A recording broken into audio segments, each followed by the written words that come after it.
BP ক্লাছলৈ সকলোকে স্বাগতম জনাইছোঁ। ছাত্ৰ ছাত্ৰীসকলে ইউটিউবত বিপি ক্লাছেছ গুগল পূজাৰী চাৰ্চ কৰিলে এই চেনেলটোৰ মেথমেটিক্স ডিছকাশ্যন লাষ্ট চেনেলটোত থকা সকলোবিলাক পাঠৰ আলোচনা তোমালোকে দেখিবলৈ পাবা। দশমমান শ্ৰেণীৰ ছাত্ৰ ছাত্ৰীসকলে বিপি ক্লাছেছ 10 NCERT যদি তোমালোকে চাৰ্চ কৰা তেতিয়াহ'লে তোমালোকে দশমমান শ্ৰেণীৰ সম্পূৰ্ণ পাঠ্যক্ৰম দেখিবলৈ পাবা। তোমালোকে এই পাঠ্যক্ৰমসমূহৰ পৰা উপকৃত হ'ব বুলি আমি আশা কৰিছোঁ। লগতে এই পাঠ্যক্ৰমসমূহত তোমালোকৰ কিবা যদি নোৱাৰা থাকে সেইসমূহ এই চেনেলটোৰ মেছেজ কৰি তোমালোকে জনাব পাৰিবা। আমি দুটা চলকত ৰৈখিক সমীকৰণ জোৰ সম্পৰ্কত যিহেতু ইয়াৰ আগৰ খণ্ডটোত আলোচনা কৰি আছিলোঁ, আমি এই পাঠৰ 2.3.1 অনুশীলনীৰ 1 নম্বৰ প্ৰশ্নটো ইতিমধ্যে সম্পূৰ্ণ কৰিছিলোঁ আলোচনা। আজি আমি 2 নম্বৰ প্ৰশ্ন আৰু 3 নম্বৰ প্ৰশ্ন এই দুটা আলোচনা কৰিবলৈ আগবাঢ়িছোঁ। যে 2 নম্বৰ প্ৰশ্নটোত দিয়া আছে এটা ক্ৰিকেট দলৰ প্ৰশিক্ষকে 3খন বেট 6টা বল কিনে 3900 টকাত 3900 টকাত, পিছে তেওঁ 1300 টকাত একেধৰণৰ এখন বেট আৰু 3টা বল কিনে। এই পৰিস্থিতিটোক বীজীয় আৰু লৈখিকভাৱে বা জ্যামিতিকভাৱে বৰ্ণনা কৰিব লাগে। যিহেতু আমি লৈখিকভাৱে প্ৰকাশ কৰিছোঁ 1 নম্বৰটোত, বীজীয়ভাৱেও 1 নম্বৰটোত প্ৰকাশ কৰিছোঁ, গতিকে ইয়াকো আমি তেনেদৰেই লৈখিক আৰু বীজীয় এই দুয়োটা ধৰণে প্ৰকাশ কৰিব লাগে। ইয়াত আমি যদি চাওঁ প্ৰশ্নটোত 3খন বেট আৰু 6টা বল কিনে 3900 টকাত। যদি আমি এখন বেট আৰু এটা বলৰ দাম যদি ধৰি লওঁ তেতিয়াহ'লে 3খন বেট আৰু 6টা বলৰ মান আমি উলিয়াব পাৰিম প্ৰথম চৰ্তটোত। দ্বিতীয় চৰ্তটোত দিছে তেওঁ 1300 টকাত একেধৰণৰ এখন বেট আৰু 3টা বল কিনিলে। এইবাৰ সেই বল আৰু বেটৰ যিহেতু আমি দামটো ধৰি ল'ম, তাৰ পৰা আমি সমীকৰণ বা বীজীয় পদ্ধতিৰে তাক গঠন কৰিব পাৰিম। গতিকে এখন বেটৰ যদি দাম x টকা হয়, যদি এখন বেটৰ দাম x টকা হয় তেতিয়া 3খন বেটৰ দাম হ'ব 28 টকা। আনহাতে এটা বলৰ দাম যদি y টকা হয় 6টা বলৰ দাম হ'ব 6y টকা। গতিকে আমি এনেদৰে গঠন কৰি তাৰ সমান হ'ব 1300 টকা। আমি তাৰ পৰা তেনেকৈ গঠন কৰি পেলাই নিশ্চয় কৰিব পাৰিম। গতিকে আমি প্ৰথমতে ধৰি লওঁ বেটৰ দাম আৰু বলৰ দাম আমি ধৰি লওঁ। গতিকে আমি ধৰি লওঁ যে এখন বেটৰ দাম x টকা আৰু এটা বলৰ দাম y টকা আমি ধৰি লওঁ।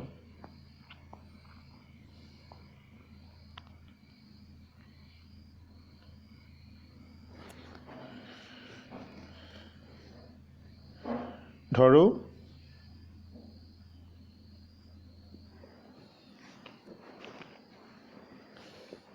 এখন বেটৰ দাম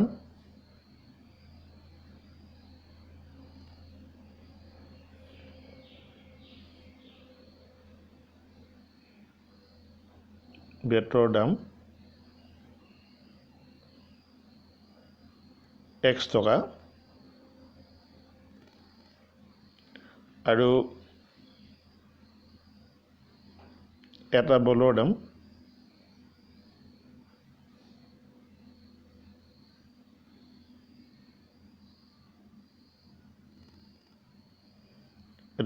আমি ধৰি ল'ম y টকা। গতিকে আমি প্ৰথমটো যিটো চৰ্ত দিছে প্ৰশ্নমতে চৰ্তটো যদি গঠন কৰিব পাওঁ যে 3খন বেট, এখন বেটৰ দাম যদি x টকা হয় 3খন বেটৰ দাম হ'ব 28x, আৰু এটা বলৰ দাম যদি y টকা হয় তেতিয়া 6টা বলৰ দাম হ'ব 6y। গতিকে আমি সেইমতে গঠন কৰোঁ। এতেকে প্ৰশ্নমতে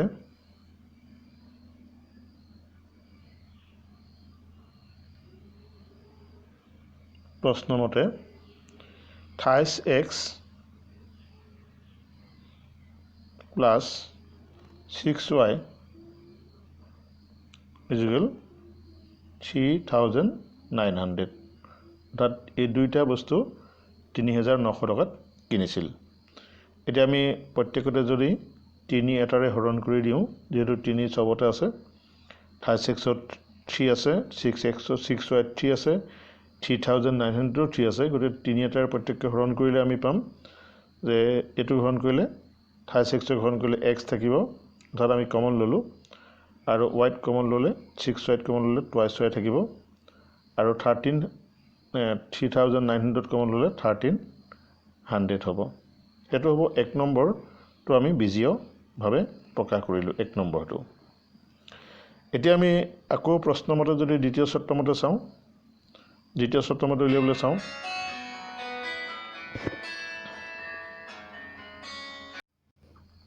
আমি এতিয়া দ্বিতীয় চৰ্তমতে যদি চাওঁ, দ্বিতীয় চৰ্তমতে আছে যে এখন বেট আৰু 3টা বল, যিহেতু তাত এখন বেটৰ কথা আছে আৰু 3টা বলৰ কথা আছে, গতিকে এখন বেটৰ দাম আমি যিহেতু x টকা ধৰিছিলোঁ আৰু বলৰ দাম আমি যিহেতু y টকা ধৰিছিলোঁ, গতিকে আমি দ্বিতীয় চৰ্তমতে লিখিব পাৰিম, দ্বিতীয়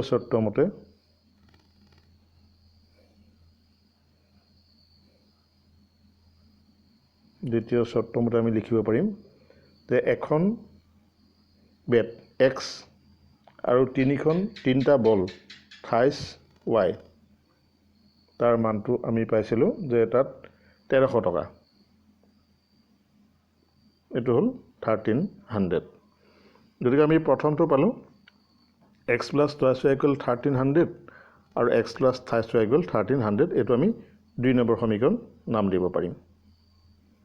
গতিকে আমি বীজীয়ভাৱে সমাধান ইতিমধ্যে হৈ গৈছে, যে বীজীয়ভাৱে প্ৰদৰ্শন হৈছে, সমাধান নহয়, আমি দুইটাকে আমি বীজীয়ভাৱে প্ৰদৰ্শন কৰিব পাৰিছোঁ। এতিয়া এইসমূহ আমি যদি লৈক্ষিকভাৱে বা জ্যামিতিকভাৱে প্ৰদৰ্শন কৰিবলগীয়া হয়, তেতিয়াহ'লে ইয়াৰ 1 নম্বৰ প্ৰশ্নটোৰ দৰে আমি ইহঁতৰ মানবিলাক উলিয়াব লাগিব। গতিকে আমি 1 নম্বৰ প্ৰশ্নটো যদি দৰে আমি মান উলিয়াবলৈ যাওঁ, তেতিয়া আমি লৈক্ষিকভাৱে সমাধান কৰিব পাৰিম। গতিকে আমি 1ৰ পৰা যদি চাওঁ, তে 1ৰ পৰা আমি পাওঁ যে x plus twice y equal 1300। গতিকে আমি xৰ মান যদি উলিয়াওঁ, x ইকুৱেল হ'ব 1300 মাইনাছ twice y হ'ব। গতিকে আমি xৰ মান পাম যদি y মান আমি বহাওঁ, yৰ বিভিন্ন মানত আমি xৰ মান পাম। আমি ধৰি ল'লোঁ প্ৰথম y মান আমি y 0 ধৰি লওঁ, y মান আমি প্ৰথমতে 0 ধৰি লওঁ, তেতিয়া কি হয় xৰ মান চাওঁ, x ইকুৱেল কিমান হ'ব, 1300 হ'ব, এইটো যিহেতু আগৰগতে আছেই,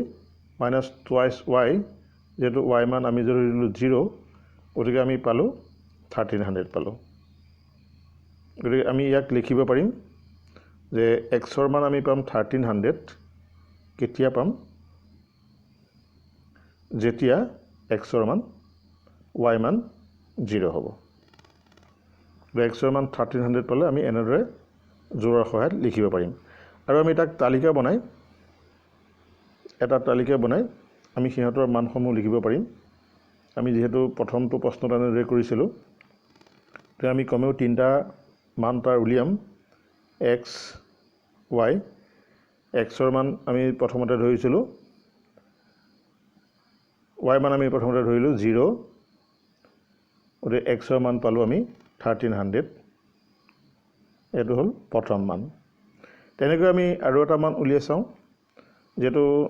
x equal 1300 minus twice y, এতিয়া আমি y মান আৰু এটা ধৰি লওঁ 600 ধৰি লওঁ, আমি এইবাৰ y মান ধৰি লওঁ 600, y ইকুৱেল 600 আমি ধৰি ল'লোঁ। তেতিয়া x ইকুৱেল কিমান হ'ব আমি চাওঁ, x ইকুৱেল কিমান হ'ব, যিহেতু 1300 মাইনাছ twice y আছে, 2 into 600, অৰ্থাৎ 1300 মাইনাছ 2 into 600 মানে হ'ব 1200, গতিকে তাৰ মানটো আমি পামগৈ 100। গতিকে আমি ইয়াত পালোঁ এক্সৰ মান 100 যেতিয়া হ'ব তেতিয়া আমি y মান ধৰিছিলোঁ 600 এইটো এটা বিন্দু হ'ল আমি আৰু এটা বিন্দু উলিয়াই চাওঁ যেহেতু আমি এক্সৰ মান এতিয়া ধৰিলোঁ 300 এটা ধৰি চাওঁ এই মানবিলাক যে আমি ধৰিছোঁ এইটো তোমালোকে মনৰ ইচ্ছামতে ধৰিব পাৰিবা আমি মাত্ৰ কেইটামান উদাহৰণে দেখুৱাইছোঁ যে এইকেইটা মানে ধৰিব লাগিব বুলি কথা নাই গতিকে আমি এতিয়া y মান ধৰি ল'লোঁ 500 ধৰি চাওঁ 500 ধৰি ল'লে আমি এক্সৰ মান পাম x ইকুৱেল যেহেতু 1300 মাইনাছ টুৱাইছ y আছিলে গতিকে আমি তাত 1300 মাইনাছ 2 ইনটু 500 যদি বহাই দিওঁ তেতিয়া হ'ব 1300 মাইনাছ 2 ইনটু 500 মানে 1000 গতিকে 300 মানটো পাম গতিকে আমি এক্সৰ মান যেতিয়া 300 পাম তেতিয়া আমি y মান ধৰিছিলোঁ 500 গতিকে এই মানসমূহ এই আমি তালিকাৰ সহায়ত তালিকাখনত এই মানবিলাক আমি বহাম গতিকে এক্সৰ মান যেতিয়া y মান যেতিয়া 600 ধৰিছিলোঁ তেতিয়া এক্সৰ মান পাইছিলোঁ 100 আৰু 500 ধৰোঁতে আমি পাইছিলোঁ 300 গতিকে এইখিনিৰ পৰা আমি 1 নম্বৰটো যেটো ৰৈখিক সমীকৰণ সেই ৰৈখিক সমীকৰণক আমি লৈখিক ৰূপত প্ৰকাশ কৰিব পাৰিম এই মানসমূহ আমি গ্লেখ কাগজত বা গ্ৰাফ কাগজত বহাই পেলাই এতিয়া আমি 2 নম্বৰ প্ৰশ্ন 2 নম্বৰ যেটো সমীকৰণ আছে তাৰো আমি লৈখিক প্ৰকাশটো প্ৰথম কৰি লওঁ যে 2 নম্বৰ সমীকৰণটো আছিলে সমীকৰণ 2 পৰা আমি উলিয়াই চাওঁ যেটো টুৱাইছ x আছিলে 2 আছিলে twice x plus y equal twice x নহয় আছিলে সমীকৰণটো এবাৰ চাই লৈছোঁ 2 নম্বৰ সমীকৰণটো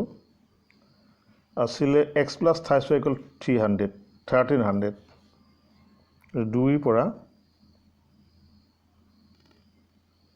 2 পৰা আমি চাই লওঁ সমীকৰণটো x plus 2 equal 1300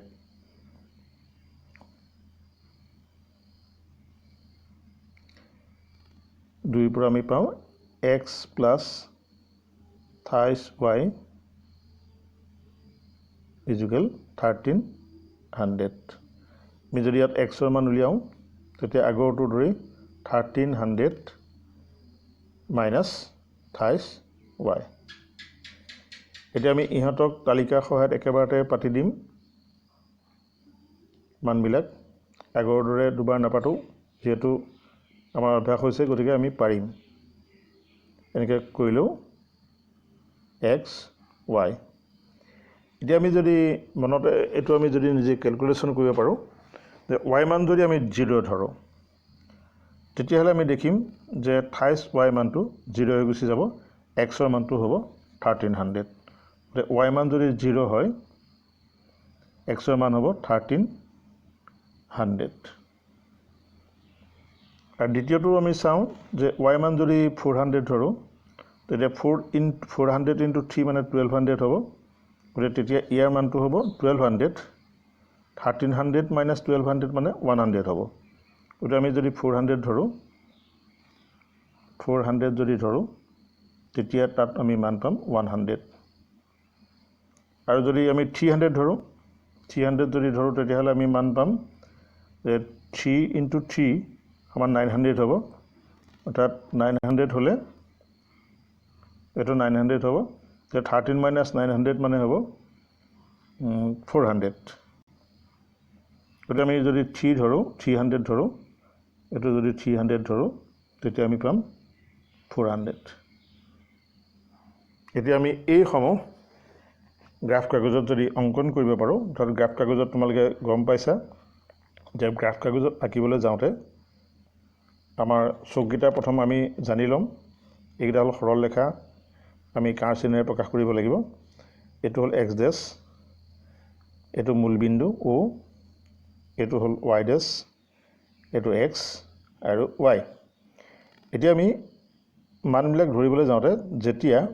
প্ৰথম এটো হল 1 নম্বৰ চক 1 নম্বৰ চুকত xৰ মানো যদি পজিটিভ হয় y মান যদি পজিটিভ হয় তেতিয়া আমি 1 নম্বৰ চুকত বহাম 2 নম্বৰ চুকত xৰ মান যদি নেগেটিভ y মান যদি পজিটিভ হয় তেতিয়া আমি 2 নম্বৰ চুকত বহাম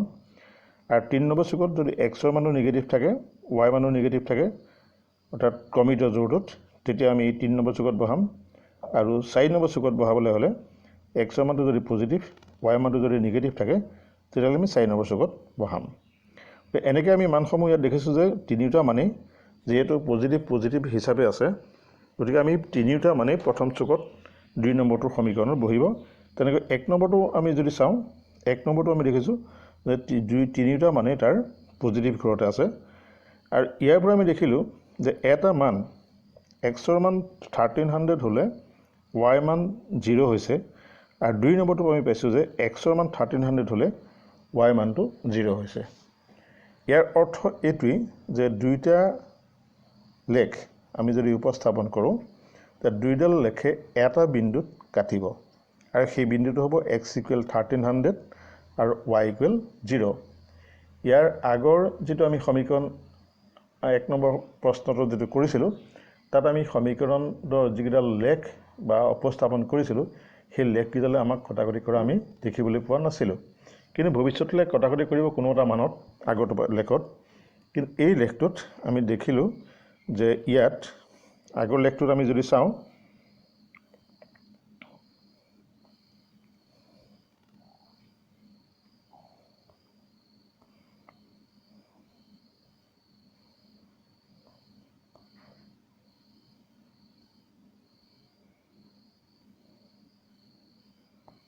আগৰ লেখটো নাই ইয়াত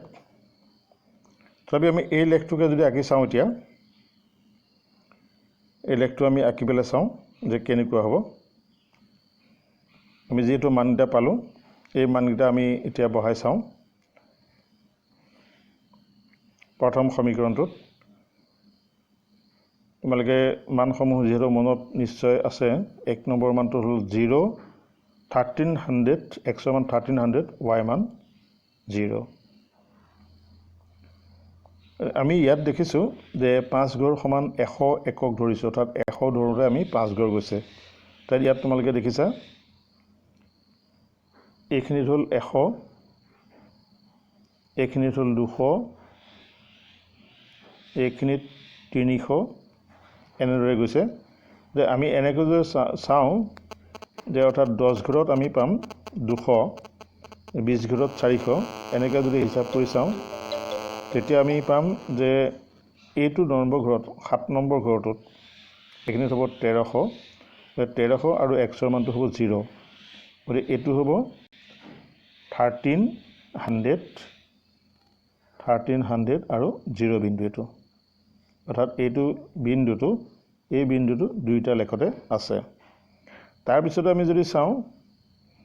যে xৰ মান 100 আৰু y মান হ'ব 600 প্ৰথম বিন্দুত আমি দেখিছোঁ 100ৰ ওপৰত ইয়াত আছে 600 অৰ্থাৎ আমি যদি চাওঁ এইটো হ'ব 200 এইটো হ'ব 400 মই তোমালোকক বুজাবৰ কাৰণে লিখি দিছোঁ কিন্তু তোমালোকে পৰীক্ষাত এনেকৈ লিখি নিদিবা বা বহিত এনেকৈ লিখি নিদিবা যে আমি দেখিলোঁ 100ৰ ওপৰত 600ত এইটো হ'ল 2 নম্বৰ বিন্দু এই বিন্দুৰ স্থানাংক হ'ব 100 600 তাৰপিছত তৃতীয় বিন্দুটো আমি আঁকিছোঁ এইটো হ'ল 300 500 এই তিনিটা বিন্দু সংযোগী আমি দেখিলোঁ যে তিনিটা বিন্দু সংযোগ কৰাত দেখিলোঁ এডাল ৰেল সৰলৰেখা হ'ল আৰু সৰলৰেখাডালক আমি সমীকৰণটোৰ নাম দিছোঁ x + y = 1300 তেনেকৈ 2 নম্বৰ সমীকৰণটো 2 নম্বৰ যিখিনি মান আছে সেই মানসমূহ আমি বহাই দিয়াত এইটো এটা এডাল ৰেখা পোৱা হ'ল গতিকে এই দুইটা সমীকৰণক আমি বীজীয়ভাৱে আৰু লৈখিকভাৱে এনেদৰে প্ৰদৰ্শন কৰিব পাৰিম গতিকে তোমালোকে এই ঘৰটোত যেহেতু ইয়াত আমি 5 ঘৰ সমান 100 একক ধৰিছোঁ গতিকে তেতিয়া আমি আঁকিবলৈ সুবিধা হৈছে নহ'লে বহুত দূৰত বিন্দুবিলাক বহিব গতিকে আমি এনেদৰে প্ৰদৰ্শন কৰিব পাৰিম ইয়াৰ পিছৰ প্ৰশ্নটোলৈ আমি গৈছোঁ পিছৰ প্ৰশ্নটো তোমালোকক উল্লেখ আছে 2 কেজি আপেল 1 কেজি আঙুৰৰ দাম এদিন আছিল 160 টকা এমাহৰ পিছত 4 কেজি আপেল আৰু 2 কেজি আঙুৰৰ দাম দাম হ'ল 300 টকা এই পৰিস্থিতিক বিজয়ভাৱে আৰু জ্যামিতিকভাৱে বৰ্ণনা কৰিব লাগে এই পৰিস্থিতিটো একে ধৰণৰ অংক আগৰটো গোটেই মাথোন ইয়াত আপেল আৰু আঙুৰৰ কথা কৈছে আগতত বেট আৰু বলৰ কথা কৈছে গতিকে আমি ইয়াত আপেল আৰু আঙুৰৰ দামটো ধৰি ল'লে নিশ্চয় আমি বিজয়ভাৱে তাক গঠন কৰিব পাৰিম আৰু বিজয়ভাৱে গঠন কৰাৰ পিছত তাক আমি বিন্দুবিলাক উলিয়াই অৰ্থাৎ যিটো সমাধান উলিয়াই পেলাই সেই সমাধানসমূহ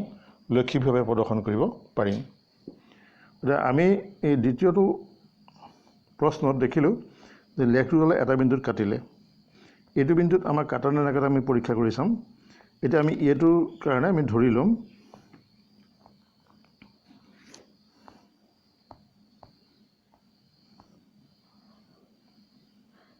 গতিকে আমি ধৰি ল'ম এটা 1 কেজি আপেল আৰু 1 কেজি আঙুৰৰ দাম আমি ধৰি ল'ম ধৰো 1 কেজি আপেলৰ দাম x টকা আৰু 1 কেজি আঙুৰৰ দাম y টকা আমি ধৰি লওঁ ধৰো 1 কেজি আঙুৰৰ দাম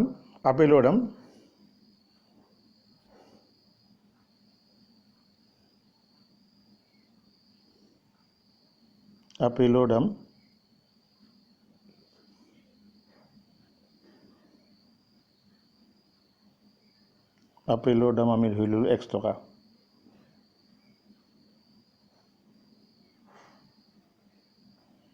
আৰু 1 কেজি আঙুৰৰ দাম আমি ধৰি ল'লোঁ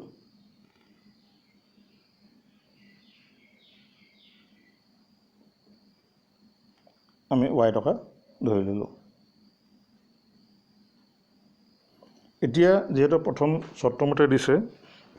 যে 1 কেজি 2 কেজি আপেল আৰু 1 কেজি আঙুৰৰ দাম দিয়া আছে 2 কেজি আপেল আৰু 1 কেজি আঙুৰ হ'লে টুৱাইচ x প্লাছ y হ'ব গতিকে প্ৰথম চৰ্তমতে আমি লিখিব পাৰিম যে twice x plus y is equal 160 গতিকে আমি প্ৰথম চৰ্তমতে লিখিব পাৰিম প্ৰথম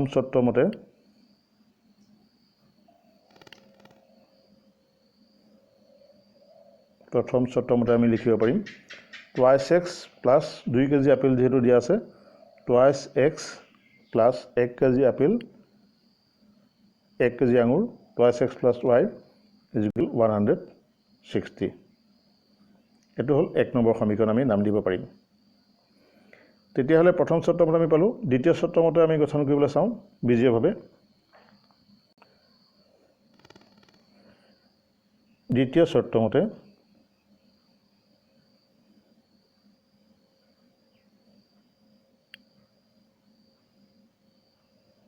দ্বিতীয় চৰ্তমতে হ'ব যে 4 কেজি আপেল আৰু 2 কেজি আঙুৰৰ দাম 300 টকা 4x তাত আপেলৰ দাম যেহেতু x টকা গতিকে 4 কেজি আপেল আৰু 2 কেজি আঙুৰ 2y সমান হ'ব 300 rupees ইয়াত আমি দেখিলোঁ যে প্ৰত্যেকতে 2 কমন আছে গতিকে আমি 2 এটা কমন লৈ লওঁ 2 এটা কমন ল'লে আমি এটা অকণমান সৰল ৰূপত লিখিব পাৰিম টুৱাইচ x ইয়াত 2 কমন ল'লে ইয়াত 2 কমন ল'লে y থাকিব আৰু 300ৰ 2 কমন ল'লে হ'ব 150 গতিকে এইটোক আমি 2 নম্বৰ সমীকৰণ নাম দিব পাৰিম এতিয়া এই 1 নম্বৰ আৰু 2 নম্বৰ সমীকৰণৰ পৰা যদি আমি সিহঁতৰ এটা বিজয়ভাৱে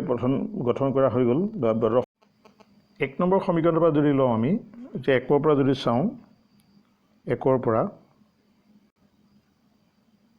আমি দেখিম যে 1 নম্বৰ সমীকৰণটো আছিলে twice x plus y is equal 160 আছিলে এতিয়া ইয়াৰ আমি যদি এখন তালিকা বনাওঁ x আৰু y মানৰ সাপেক্ষে যে xৰ মান আমি যদি উলিয়াই চাওঁ y মান y is equal 160 minus twice x হ'ব তো আমি x ৰ মান যদি ধৰো তেতিয়াহ'লে y মান উলিয়াব পাৰিম x ৰ মান যদি আমি 50 ধৰো প্ৰথম 50 ধৰিলে আমি পাম 50 আৰু 2 পূৰণ কৰিলে হ'ব ইয়াৰ মানটো হ'ব 100 তো 160 minus 100 হ'ব তাৰ মানটো হ'ব 60 আমি প্ৰথম মানটো পালো দ্বিতীয় মানটো যদি চাও দ্বিতীয় মানটো আমি যিকোনো মান ধৰিব পাৰিম এটোই মানে বুলি কথা নাই আমি দ্বিতীয় মানটো 60 ধৰো x ৰ মান আমি 60 ধৰি চাও আৰু এটা x ৰ মান আমি ধৰি চাম